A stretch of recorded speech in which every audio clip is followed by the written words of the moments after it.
Good evening, Facebook. Didn't think we'd be meeting like this at this hour on a Sunday night, but the nuclear bomb just dropped. Not that it really shocked anyone. LeBron James is a Laker. And I must point out that LeVar Ball was right again. He said it all year very long. He said it from the start of Lonzo's year with the Lakers. LeBron's coming to L.A. I don't know.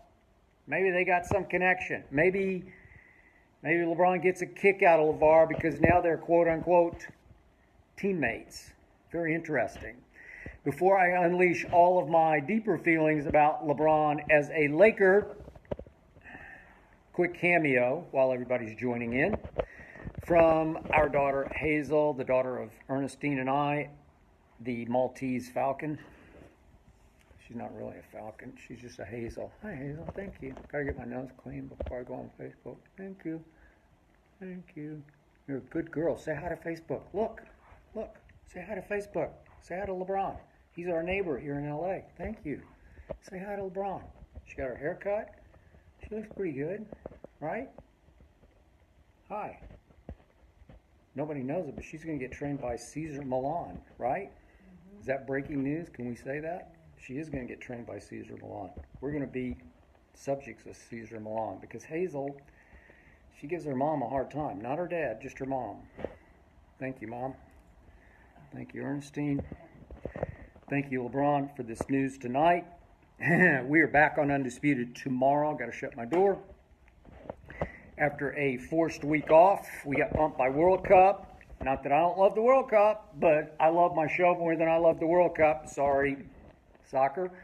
But we were bumped for a week, but we're back tomorrow. Fox Sports 1, 9:30 Eastern on Fox Sports 1. Undisputed, Shannon Sharp versus me. Shannon Sharp, he is a big LeBron fan, and I'm going to be very interested to see how Shannon likes LeBron being his neighbor. We're right here, I'm about a mile from the Fox Studios where we do Undisputed, which is down on Pico and Avenue of the Stars, west side of Los Angeles. And all you have to do is go, a couple of miles under the 405. In fact, I play golf occasionally at Brentwood Country Club, which is just a couple of blocks from one of LeBron's houses, which is just a couple of blocks from the other house. So I guess all the stories about Bronny, LeBron's oldest son, going to Sierra Canyon High School next year. Wait, is he 8th or 9th? I think you can go there the whole way. But whatever. But it looks like all that was true. Remember when Gary Payton spilled the beans on that one? Oh, Bronny's going to be at Sierra Canyon. Along with Kenyon Martin's kid and Scottie Pippen's kid. I can't remember all the kids that are out there, but I guess all that was true. So, what do I think about LeBron James going to the Lakers? I am not surprised. I've said on Undisputed many times, I always just felt like LeBron was born to be a Laker. Who was LeBron's ultimate role model in basketball? Who was the player to whom LeBron was most compared? He's the next, not Michael Jordan, Magic Johnson. I always said, just stop it with the Michael Jordan comparisons because they're wrong. LeBron shouldn't be in the same sentence, the same breath, same universe with Michael Jeffrey Jordan, because one guy's the mentally toughest competitor in the history of sports, and the other guy, LeBron James, can occasionally be the mentally weakest competitor among superstars in the history of sports, as we saw at the end of Game 1 of the recent finals. By the way, LeBron's team got swept if you've swept that under your carpet. And at the end of Game 1, I thought Cleveland had Golden State on the ropes, and then LeBron just lost it, threw a tantrum on the bench, melted down. That's LeBron. But is he a wildly gifted offensive basketball player who now plays no defense? Yes. Did he ultimately belong finishing his career as a Laker? Yes, he did. I'm looking at an image of LeBron on television. I think I'm on NBA TV in a Laker jersey. He just looks good. He looks good. He needs to be Magic's protege. He needs to finish it off with Magic Johnson. I like that.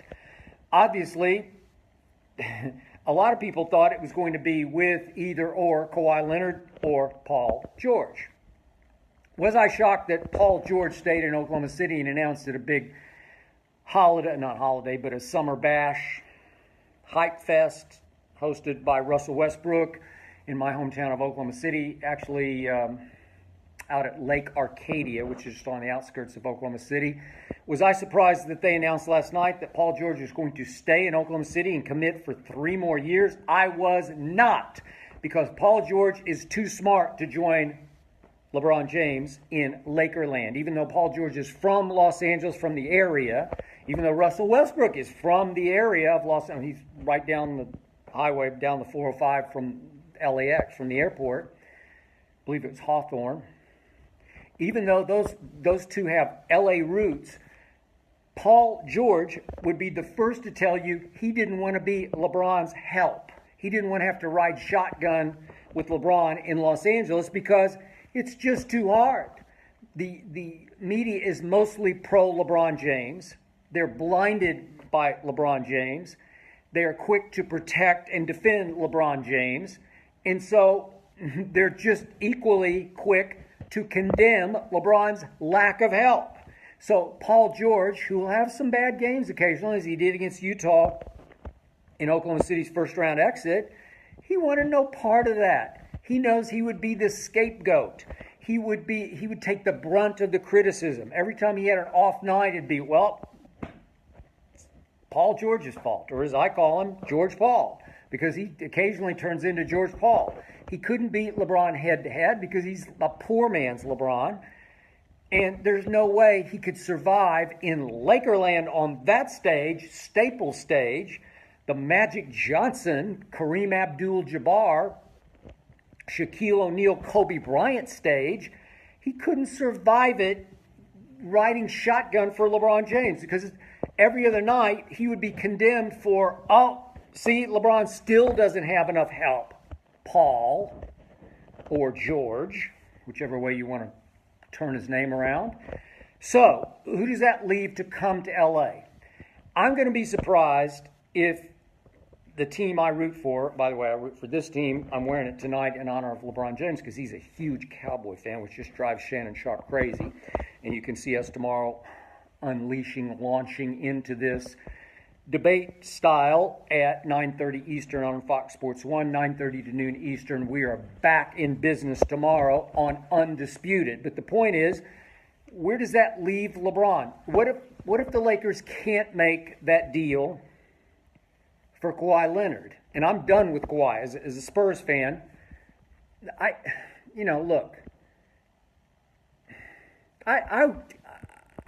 would love to see that. I would love to see that.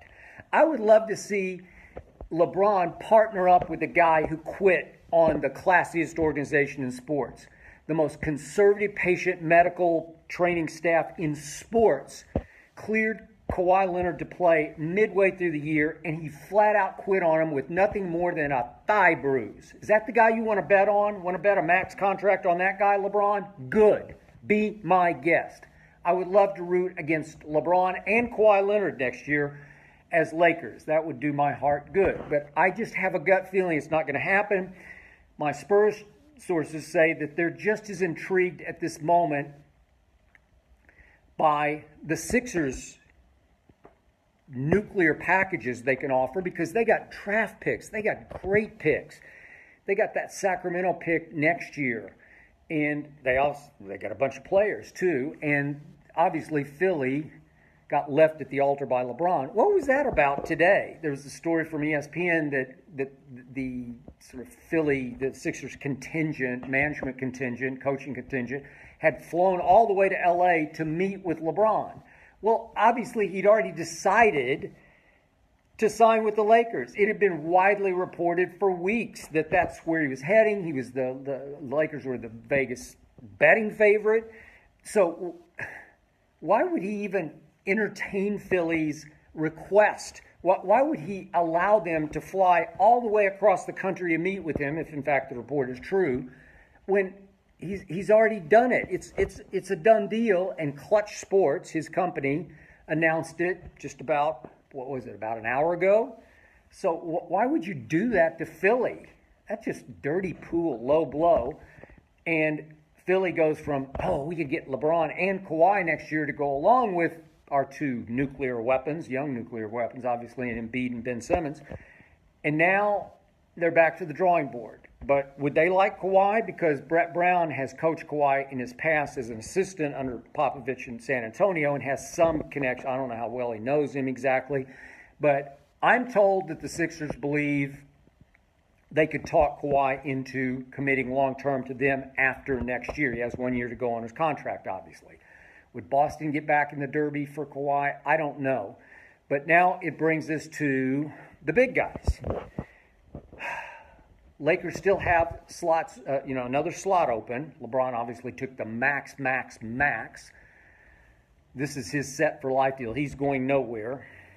He's going to finish in L.A., I'm pretty sure. I don't know. Can he do what Tom Brady's doing? I don't think he belongs in the same breath with Tom Brady and play into his mid-40s. I don't know, but I doubt it very seriously. It just sounds like this is it. This is the end of LeBron. He's going to finish it out in La La Land as a Laker. He's got the houses, kids would be in school. Maybe he wants Bronny to play with him at some point on the Lakers. Just feels like that to me. But who could help LeBron immediately? Well, you got the two big guys on the market. You got DeMarcus Cousins. I do not call him Boogie. I've met Boogie and I know Boogie, but I don't call him Boogie. I call him DeMarcus because it just irritates me. People call him Boogie like they know him or they're buddies with him. I don't even like the nickname. He is DeMarcus Cousins to me. That's what I call him on TV. And I think he would be a great fit for LeBron if, in fact, he wants to leave his fellow Kentucky product, Anthony Davis, in New Orleans. I thought they were pretty good together. You can make a case that Anthony rose and shone after DeMarcus went down. And obviously, DeMarcus still has injury risk with his Achilles tendon because you never, ever know how that's going to bounce back. But I do think he'd be a good fit with LeBron. I do. I think he would look up to LeBron. I think he would stay in line a little bit more for LeBron. I think LeBron would enjoy feeding him in the post, getting him free on pick and rolls for dunks or shots. Obviously, DeMarcus can step back and shoot threes occasionally, shoot mid-range occasionally. He's pretty good at it. I think he's a great young player. He still hasn't figured it all out yet. Is he volatile? Would LeBron calm that part of him down? I think so. I think it'd be a great fit. And by the way, Clint Capella's still out there. Clint Capella is a horse, man. He is just a horse. He is just a workhorse. He's got thoroughbred in him, but he also has workhorse in him. He really grew on me last year. First, I wasn't sure going back a year, 2 years, because my Spurs just devastated them a year ago. Wasn't sure he knew how to play, but he's just figuring it out. And he plays so hard, and he plays so every possession all out and attacks the glass. And I just like his demeanor. I like his makeup. I like his basketball character. Strong to me. And he would be a good fit as a guy who does the dirty work, man. He could do the dirty work, and I assume the Lakers are going to keep the same kids unless they're going to trade them for Kawhi. I'm sure that's still on the table, but maybe they just wanted to go free agent. Not sure how the math would work. They'd have to get rid of some of their money, I would think. That's way over my head. But it sounds like LeBron James is going to play with Lonzo Ball. Again, unless he's going to be traded. I don't know if it's a done deal. Again, I'm shooting in the dark. But I'm telling you that LeBron respects Lonzo Ball. I'm telling you LeBron does not like anything about LeVar Ball. And there must be something in place to keep LeVar out of the mix. Some arm's length agreement where Magic has said, I can handle LeVar and keep him away from you, LeBron, if in fact they're going forward. So to me, minus Paul George and maybe Kawhi, now that the Sixers will focus their efforts on getting Kawhi Leonard, I assume, because all of a sudden the East just goes wide open. I would rank it right now, Philly a little, I don't know. Again, is Kyrie going to be fully healthy? Is Gordon Hayward going to be fully healthy? I guess I would give Boston a small nod there, but Joel Embiid is now the best player in the East. And I'm big on basketball. One man rules. One man in 5-on-5 basketball can change the world and change your life. And Joel Embiid is now the best player in the East. I love Kyrie Irving, but he's, 6'2"? Joel Embiid is 7 feet tall and can do everything you want him to do. And if he can keep himself together off the court, and if his body holds up, by the way, don't underestimate this, speaking of bodies holding up, the Sixers team doctor, whose very job it is to sort of babysit Joel Embiid and try to keep his minutes down and keep him healthy, especially when he goes away to, say, play the All-Star game. That same surgeon gave Kawhi his second opinion. That's why the Philly connection is strong. And don't forget that Kawhi's uncle lives in southern New Jersey near Philadelphia, and I think he's got some connections there, or he's a Philly fan, a Sixers fan. So there's another reason for Kawhi to be there, and all of a sudden, the East is winnable, because the beast of the East, LeBron, just went to the West. Now, my bottom line here is, even with, let's just go ahead and do DeMarcus Cousins joins LeBron with those kids. Well, what if you keep the kids, Ingram and Kuzma and Lonzo? What if you keep them, Josh Hart? What if you keep all of them and you add LeBron and Cousins to that mix? Could you beat the Warriors? No. You just couldn't. Because don't forget, do not underestimate, LeBron's going into his 16th NBA season and plays no defense. I don't know. I'm not sure DeMarcus plays great defense. I'm not sure the Lakers would be defensively even in the same ballpark with Golden State. So Golden State would still be the prohibitive favorite. Houston, they had a crushing loss last night. They could lose Capella also, but they lost a reason. That was a big part of who they were and what they did. 3-and-D guy who made things happen. Just a tough, been there, done all that competitor. It's pretty shocking. He went for $15 million to Phoenix. Just got his money. Said, I'm out. He didn't want to stay and make special things happen. Special almost happened against Golden State. But CP3 obviously stayed for the max in Houston. And, boy, they lost a big piece. And if they lose Capella, it's just going to be basically CP3, James, fun to watch. They played together much better than I thought they would. And yet, boy, if they lose Capella and Ariza, PJ Tucker was great playing defense, shooting threes. He had one big hot-handed 22-point three-point game. But I don't know. Houston is diminished. Houston is going to fall back in the pack. The Spurs are still acting like they want to get back in this. I'm not sure how they're going to do that. I'm waiting for R.C. Buford to make miracles, as he always does. He's the best GM in basketball.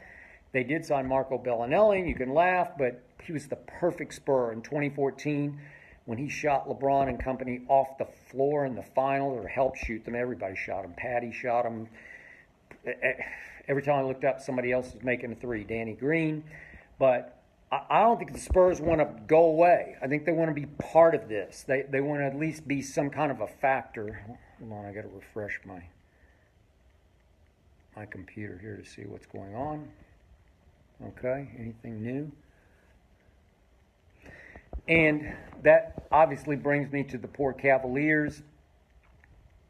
I don't know.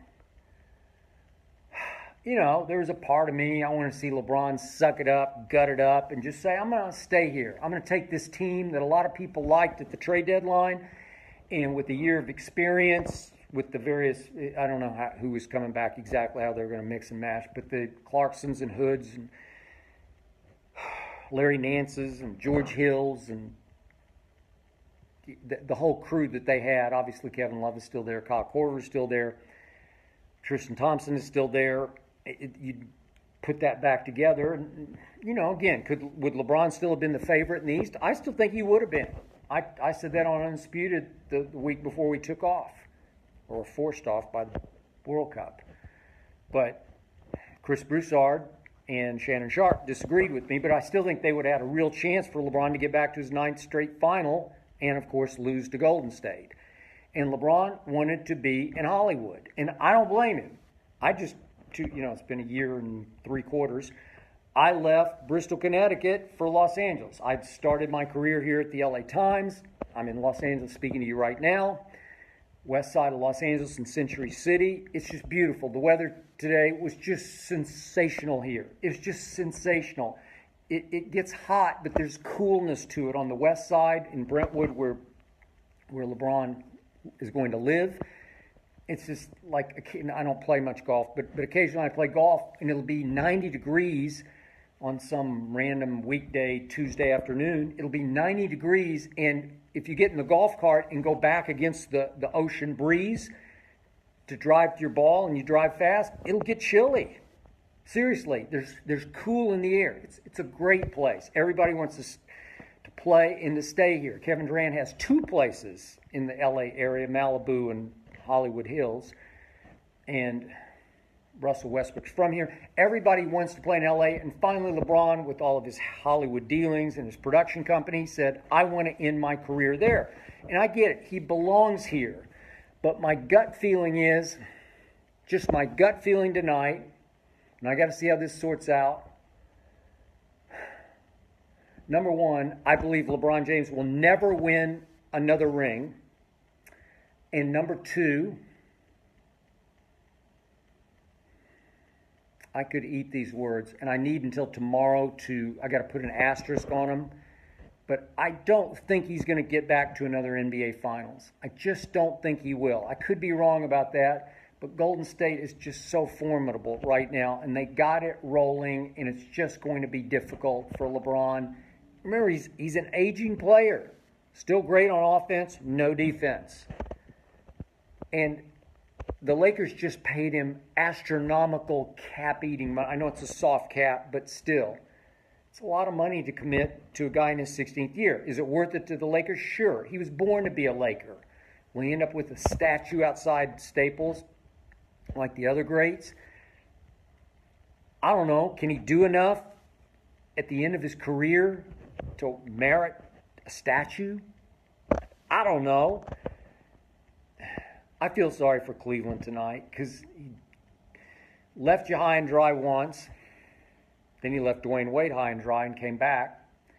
And by hook or crook, by luck or no luck, when Draymond got suspended, that series flipped around on its head, and they came from 3-1 down, and they did win a ring. LeBron James won a championship for the land.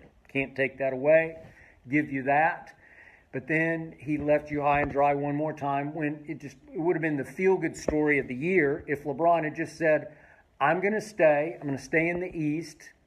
It's getting a little better in Boston, and it's getting a lot better in Philly, and it's starting to get better in Milwaukee, but LeBron's just going to ride out his career. That would be a feel-good story if he just said, I'm going to stay home and finish at home.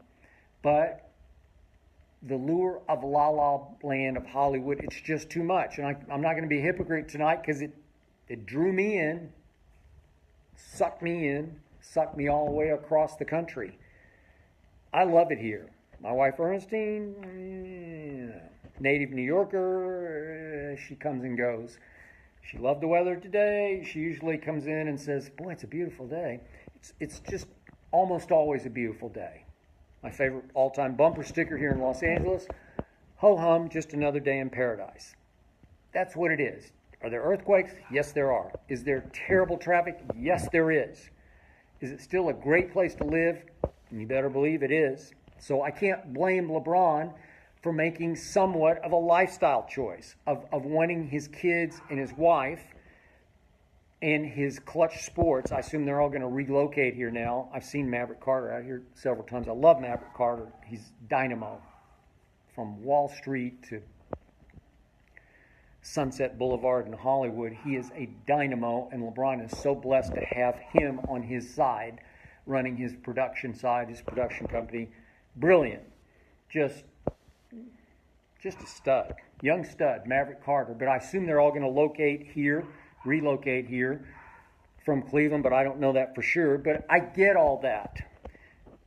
It's just who will wind up with LeBron, because Paul George said no and Kevin Durant said no. And that surprised me, and there were reports. In fact, I think my friend Stephen A. on First Take reported, was it Stephen A.? I can't remember. We were off last week, but somebody at ESPN reported, as I kept talking about, that LeBron should do this. LeBron should get a hold of KD and say, hey, what's up, man? Let's come to LA. Because remember, until 2 nights ago, Kevin Durant was unrestricted free agent. That would have changed life. If Kevin Durant leaves Golden State to join LeBron in Lakerland, now you got something. Now LeBron has a chance to win another couple of rings.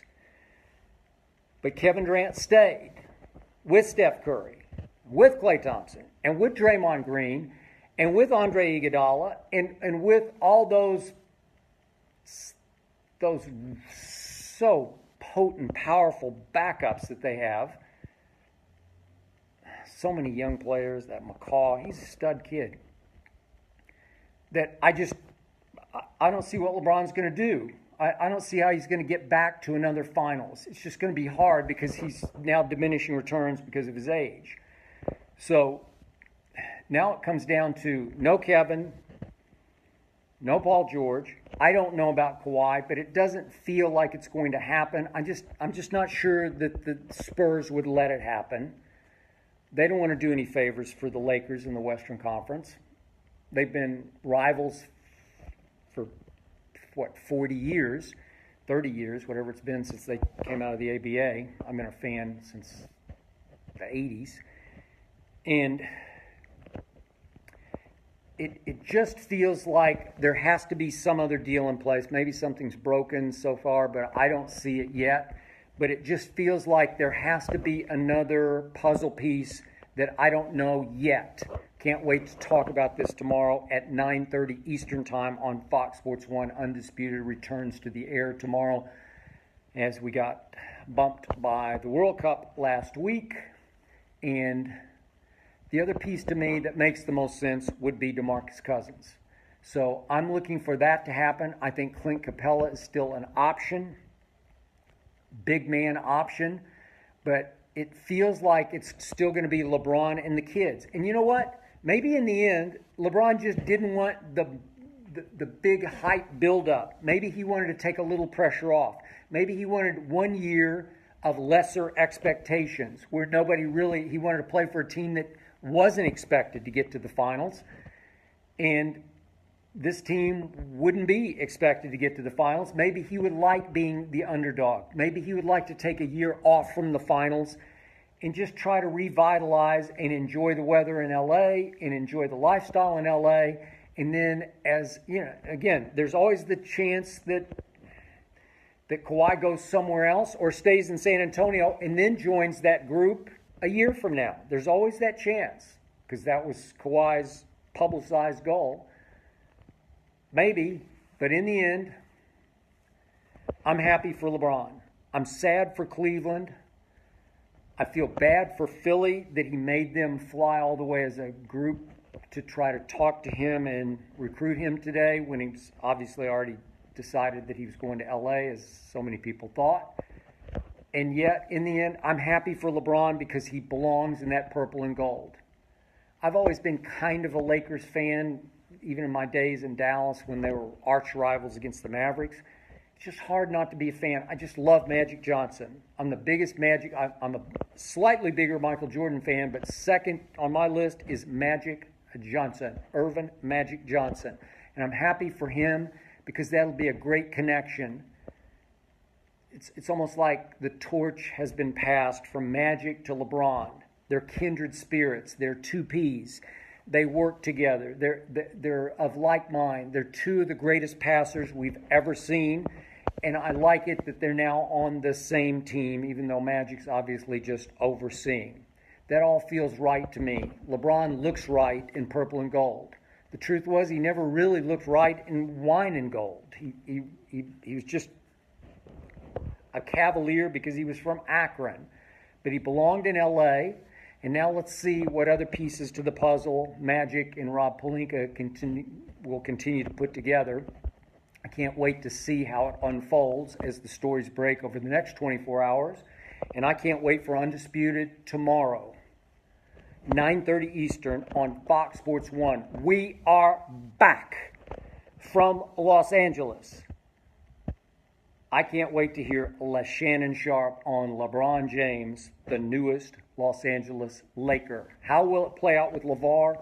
I don't know. I think LeBron. I think LeBron has a lot of LeVar in him. Seriously. He's a showman. He's a drama king. He's a diva. So is LeVar.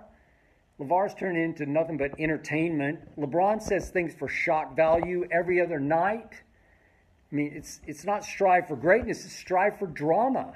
I think actually those two work together. I kind of like it. Magic, LeBron, and LeVar, all on the same team. Poor Lonzo just kind of goes along for the ride. What a great kid he is. And LeBron respects his game, and I do think they can play together. It's going to be the new focal point of the NBA universe, right under our nose at Fox. Staples is just down the 10, as they call it, I-10 from Fox. I may have to take in some of those games. For sure, I will be back on Undisputed tomorrow morning at 9:30 Eastern. Join us then. No World Cup tomorrow on Fox Sports 1. We're back. I'll see you then. Thanks for watching, Facebook. Way to go, LeBron. Congratulations.